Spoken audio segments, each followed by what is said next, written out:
আসসালামু আলাইকুম। আপনাদের সাথে আছে আমি জুবায়ের হাসান। ইরান যুক্তরাষ্ট্র যুদ্ধ আগের দিনগুলোর মতোই তীব্রভাবে চলছে এবং এটা থামার কোনো লক্ষণ দেখা যাচ্ছে না এবং যুদ্ধে আরও বহু পক্ষ ধীরে, ধীরে জড়িয়ে পড়ছে। যেমন আমরা সর্বশেষ দেখতে পেলাম যে রাশিয়ার প্রতি একটা অভিযোগ আরোপ করা হয়েছে যে তারা এই স্যাটেলাইট সংযোগের মাধ্যমে বা স্যাটেলাইট চিত্রের মাধ্যমে এবং অন্যান্য গোয়েন্দা আ তথ্য এবং অন্যান্য চিত্রের মাধ্যমে নানাভাবে তারা এই ইরানকে সাহায্য করছে এবং কিছু খবর এসেছে যে রাশিয়া ড্রোন সাপ্লাইও দিচ্ছে ইরানকে। তো এই ব্যাপারে ইউরোপীয় ইউনিয়নের একজন ডিপ্লোম্যাট রাশিয়াকে সরাসরি অভিযুক্ত করেছে, যদিও রাশিয়া এটা প্রত্যাখ্যান করেছে। তো এভাবে যুদ্ধটা আরও বিস্তৃত হচ্ছে। তো যদিও ডোনাল্ড ট্রাম্প তিনি বলছেন যে ইরানের সাথে আলোচনা চলছে এবং তিনি সর্বশেষ যে দাবিটা করেছেন যে ইরান ভিক্ষা চাইছে একটা সমঝোতা চুক্তি করবার জন্য বা পায়ে পড়ছে, এই ধরনের তার একটা ইঙ্গিত তিনি দিয়েছেন এবং তিনি ইরানকে বলছেন যে তোমরা এই পরাজয়টা স্বীকার করে নাও এবং আত্মসমর্পণ করো।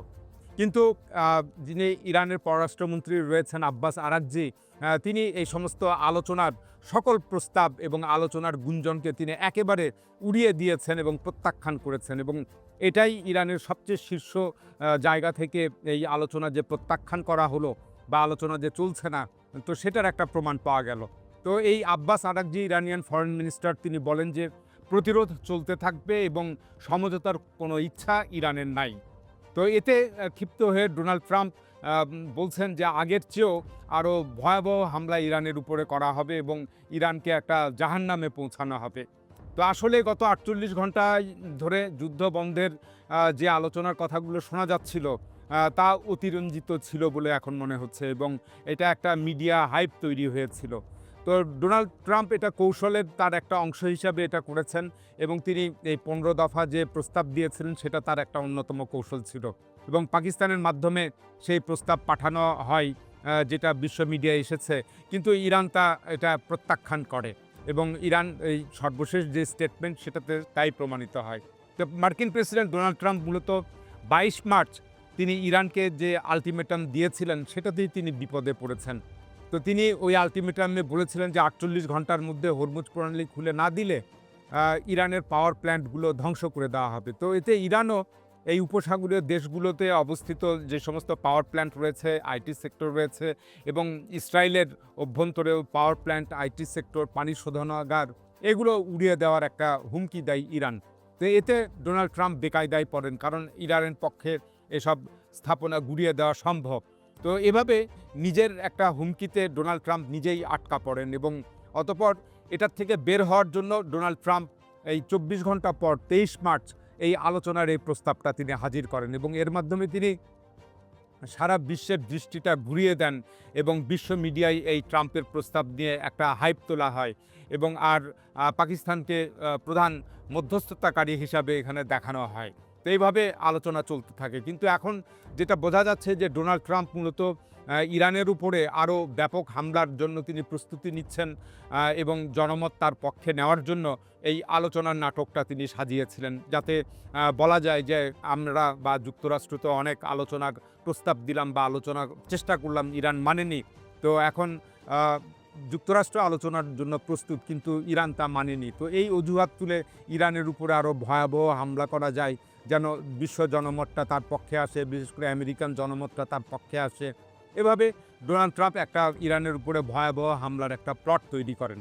এই মুহূর্তে যুক্তরাষ্ট্র যেটা পরিকল্পনা করছে, বিভিন্ন পত্রপত্রিকায় এসেছে এবং সামরিক বিশ্লেষকরা বলছেন যে ইরানের যে খার্ড দ্বীপ রয়েছে সেই দ্বীপ দখলের পরিকল্পনা করছে এবং এই দ্বীপটা হরমুজ প্রণালী থেকে উত্তর দিকে অবস্থিত। এই দ্বীপের যে উত্তোলিত তেল, তার যে পরিমাণটা, সেটা ইরানের মোট তেলের রপ্তানির 90%, অর্থাৎ ইরান তার তেলের 90% এই দ্বীপ থেকেই উত্তোলন করে থাকে। তো এই দ্বীপ দখলের মাধ্যমে যুক্তরাষ্ট্র হরমুজ প্রণালী খুলে দেবার বিষয় নিয়ে ইরানের সাথে একটা দর কষাকষি করতে চায়। কিন্তু যুক্তরাষ্ট্র চাইলেই যে এই খাড় দ্বীপটা দখল করতে পারবে, পরিস্থিতি ঠিক এতটা সহজ নয়।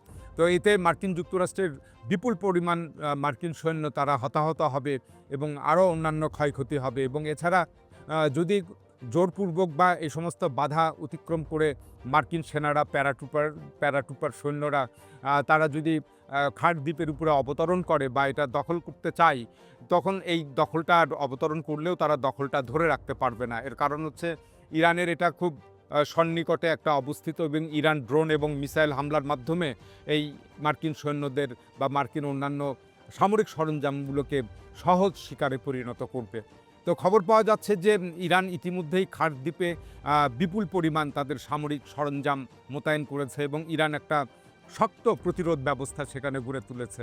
তো এরপরেও যেটা বললাম যে মার্কিন বাহিনী যদি খাড় দ্বীপে অবতরণ করতে সক্ষম হয়, তাহলে এই যে মাত্র ছোট্ট একটা আয়তনের খাড় দ্বীপ ২২ বর্গ কিলোমিটার, তো এই দ্বীপে ইরান একেবারে তার নিজের দ্বীপেই একটা আগুন জ্বালিয়ে দিবে এবং সেখানে মার্কিন সৈন্যের টিকে থাকা ভীষণ কঠিন হবে। তো যাই হোক, এই ইরান ডোনাল্ড ট্রাম্পের এই মুখের উপর এভাবে যে আলোচনার প্রস্তাবটা প্রত্যাখ্যান করলো, এর ফলে বোঝা যাচ্ছে যে যুক্তরাষ্ট্রের চেয়ে ইরান এখন এই যুদ্ধক্ষেত্রে আপার হ্যান্ডে রয়েছে এবং ভূরাজনীতিতে এবং পলিটিক্যাল সেক্টরেও তারা আপার হ্যান্ডে রয়েছে। এর মাধ্যমে ইরানের একটা দীর্ঘমেয়াদী তাদের যে যুদ্ধ সক্ষমতা রয়েছে এবং তারা যে দীর্ঘমেয়াদে যুদ্ধ করতে চায়, সেটারও একটা ইঙ্গিত পাওয়া যাচ্ছে। তা না হলে এভাবে যুক্তরাষ্ট্রের মুখের উপর বা ডোনাল্ড ট্রাম্পের মুখের উপর আলোচনা প্রস্তাবকে এই ভুয়া বলে সম্বোধন করা সম্ভব হতো না। তো গত ২৫ মার্চ ইরান দাবি করেছে যে তারা একটি মার্কিন F-18 যুদ্ধ বিমানকে আঘাত করেছে এবং এর একটা ভিডিও চিত্র ইরান প্রকাশ করেছে এবং IRGC প্রকাশ করেছে এবং ইরানের যে চাহাবার বন্দর রয়েছে সেই সংলগ্ন এলাকায় এই ঘটনাটা ঘটেছে। তো এর আগে আমরা দেখতে পেয়েছিলাম যে ইরান মার্কিন যুদ্ধবিমান F-35 তাকে আঘাত করেছে, যেটা সেন্টকম স্বীকার করেছিল এবং বিশ্বের ব্যাটেলফিল্ডে এই প্রথমবারের মতো এই বিশ্বের সবচেয়ে অত্যাধুনিক যুদ্ধবিমানটি ইরানের মিসাইলের আঘাতে তারা খুব ব্যাপক ক্ষতিগ্রস্ত হয়। তো এছাড়া এর আগে কুয়েতে আমরা দেখতে পেলাম যে কয়েকটি মার্কিন F-15 যুদ্ধবিমান ইরান ভূপাতিত করেছে, যদিও এটাকে যুক্তরাষ্ট্র ফ্রেন্ডলি ফায়ার বলেছিল। তো এদিকে ইরাকের যে দুটি জ্বালানি সরবরাহকারী যুদ্ধবিমান, মানে একটা যুদ্ধবিমান থেকে আরেকটা যুদ্ধবিমানে যখন জ্বালানি সাপ্লাই করা হয়, এই ধরনের দুটি যুদ্ধবিমান ইরান ধ্বংস করেছে, এটা ইরাকের আকাশে। তো এটাও একটা বড় ইরানের যুদ্ধ সাফল্য। তো এই ইরানের এই যুদ্ধ সাফল্যগুলো এখন দেখাচ্ছে যে যুক্তরাষ্ট্রের যে আকাশ যুদ্ধের যে শ্রেষ্ঠত্বটা ছিল, সেটাকে চ্যালেঞ্জ করেছে ইরান এবং এটা কল্পনাও করতে পারেনি যুক্তরাষ্ট্র। তো এইদিকে গত ২৪ ঘন্টায় ইরান ইসরায়েলের অভ্যন্তরে বেশ কয়েকটি জায়গায় নিখুঁত আঘাত হেনেছে এবং আগের দিন আমি বলেছিলাম যে ইরান এখন আরও অত্যন্ত নিখুঁতভাবে ইসরায়েলের অভ্যন্তরে আঘাত হানতে পারছে। তো এর মধ্যে গত ২৪ ঘন্টায় যেটা ঘটেছে, হাইফা বন্দর তো রয়েছে, তেল আবিব রয়েছে, এসব গুরুত্বপূর্ণ শহরগুলো ইসরায়েলের অভ্যন্তরে এবং এর ইরানের হামলার ফলে ইসরায়েলের একটি স্যাটেলাইট কমিউনিকেশন সিস্টেম এটাও সম্পূর্ণ ধ্বংস হয়েছে। তো ইরান উপসাগরীয় দেশগুলোতে অবস্থিত মার্কিন স্থাপনাগুলোতেও ব্যাপক হামলা চালিয়েছে গত ২৪ ঘন্টায়। তো ইরানের এসব হামলার যে তীব্রতা দেখে মনে হচ্ছে যে ইরান আলোচনার টেবিলে নয়, বরং যুদ্ধের ময়দানেই সে ফয়সালা করতে চায়।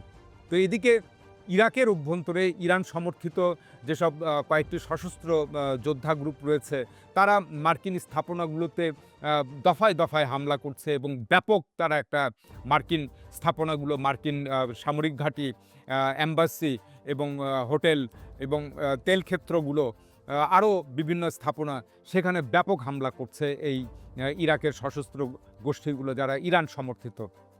তো ইরাকে মার্কিন সেনারা বা মার্কিন এই সামরিক স্থাপনাগুলো যে এভাবে একটি বেকায়দা এবং বিপজ্জনক অবস্থায় পড়বে, তো যুক্তরাষ্ট্র এটা কখনো আগে কল্পনা করেনি। তো এখন যেটা মনে হচ্ছে যে ইরানের পর ইরাক হচ্ছে যে দ্বিতীয় একটা বড় ব্যাটেলফিল্ড বা যুদ্ধ ফিল্ডে বা যুদ্ধক্ষেত্রে পরিণত হয়েছে এবং ইরাকের অবস্থা এখন ভীষণ ভয়াবহ।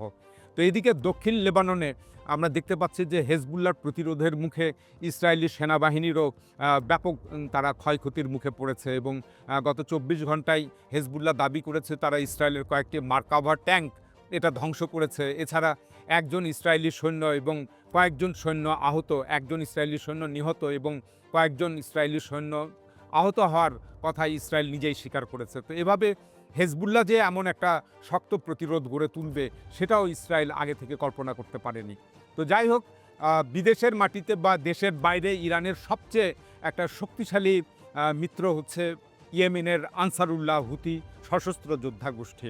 তো আমরা দেখতে পেয়েছিলাম 2023 এবং 2024 সালে এই ইয়েমেনের হুথিরা ইসরায়েলের উপরে এই মিসাইল এবং ড্রোন হামলা করে চমক দেখিয়েছিল এবং এছাড়া তারা সেই বাবেল মানদেব প্রণালী দিয়ে এই শত্রু রাষ্ট্রের বা শত্রুপক্ষের জাহাজ চলাচলগুলো বাধাগ্রস্ত করেছিল, আটকে দিয়েছিল এবং বেশ কয়েকটি জাহাজে মিসাইল হামলা করে সেগুলোকে ডুবিয়ে দিয়েছিল। তো এই বাবেল মানদেব প্রণালীটা হলো লোহিত সাগর এবং এডেন উপসাগরের মধ্যে একটা সংযোগ স্থাপন করেছে এবং এরপর এটা এই সংযোগ স্থলটা এডেন উপসাগরটা ভারত মহাসাগরের সাথে যুক্ত হয়েছে। সুতরাং এটা একটা সেই লোহিত সাগর দিয়ে ভারত মহাসাগরে প্রবেশের অন্যতম একটা গুরুত্বপূর্ণ পথ, বা ওপারে ভূমধ্য সাগর থেকে সুয়েজ খাল হয়ে লোহিত সাগর হয়ে এডেন উপসাগর হয়ে ভারত মহাসাগরের যে সংযোগ পথটা হচ্ছে এই বাবেল মানদেব প্রণালী। তো এটা ইরান এখন যেভাবে হরমুজ প্রণালীটা বন্ধ করতে পেরেছে, তো ওইদিকে হুথিদেরও সেই সক্ষমতা রয়েছে, তারাও বাবেল মানদেব প্রণালী বন্ধ করতে পারে। তাহলে বিশ্বের এই প্রধান দুইটি বাণিজ্য পথ বন্ধ হয়ে যাবে। তো হুথিরা এখনও যুদ্ধে নামেনি, তারা ইরানের ইশারায় রয়েছে বা ইরানের সিগন্যালের অপেক্ষা করছে। এবং সম্প্রতি ইরানের যে আধা সরকারি রাষ্ট্রীয় গণমাধ্যম রয়েছে তাসনিম নিউজ এজেন্সি, তো তারা বলছে হুথিরা সম্পূর্ণভাবে যুদ্ধের জন্য প্রস্তুত রয়েছে এবং ইরানের সিগন্যাল পেলেই তারা যুদ্ধে নামবে। এবং আরও স্পষ্ট করে তারা বলছে যে ইরানের খাট দ্বীপ এবং ইরানের দক্ষিণ অঞ্চলের সমুদ্র উপকূলে যদি মার্কিন হামলা অব্যাহত থাকে বা আরও বড় ধরনের হামলা হয় এবং সেগুলো দখল করার চেষ্টা করে, বিশেষ করে খাট দ্বীপ যদি দখল করার অভিযানে মার্কিন যুক্তরাষ্ট্র নামে, তাহলে হুথিরা তারা যুদ্ধে নামবে এবং যুদ্ধে নেমে তারা বাবেল মানদেব প্রণালী বন্ধ করে দিবে। এখন এ পর্যন্তই। আল্লাহ হাফেজ।